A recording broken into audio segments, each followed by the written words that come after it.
c'est notre extrême vulnérabilité à la naissance qui nous a rendus ultra social. Et c'est ça la beauté du paradoxe de l'évolution humaine.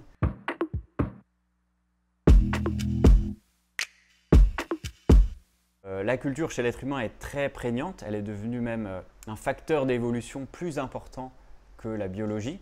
C'est-à-dire que les mécanismes d'évolution s'appliquent aussi à la culture humaine. C'est ce qu'on appelle la sélection de groupe culturel.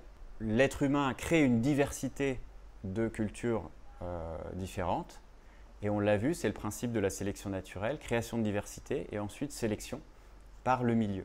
Mais ce qui nous intéresse plus particulièrement, et ce qui peut paraître plus peut-être important dans l'apparition de la socialité, c'est cette capacité que nous avons, nous les humains, de parler des autres, de comprendre, de ressentir les sentiments. Et ça vient d'une caractéristique que nous avons, nous les humains, qui s'appelle la néothénie. Et ça, c'est dû au fait que à la naissance, on est immature parce que notre développement continue en dehors du ventre de notre mère, et en particulier notre tête.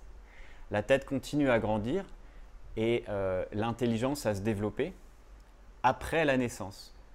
Donc on est un singe imberbe, néothénique, parce qu'on finalise notre développement, en particulier intellectuel, après l'accouchement.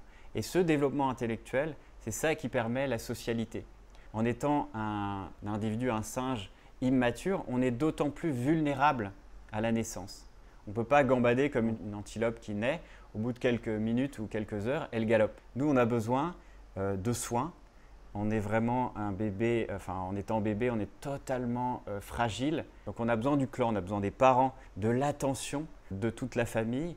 Et alors on devient hypersensible aux signes extérieurs. Les bébés ont cette capacité de décrypter les expressions humaines, les visages, les yeux, pour justement assurer en fait la satisfaction des besoins du bébé. Sans les adultes, sans la compréhension du monde des adultes, c'est impossible pour un bébé de survivre. D'ailleurs, pour un bébé, les premiers écoulements de lait dans la gorge développent des réseaux cognitifs de l'attachement, tout un mécanisme de socialisation qui se met en place. Tout ça pour dire que c'est notre extrême vulnérabilité à la naissance qui nous a rendus ultra social. Et c'est ça la beauté du paradoxe de l'évolution humaine, c'est que nous sommes devenus si puissants à cause, ou plutôt grâce, à notre vulnérabilité.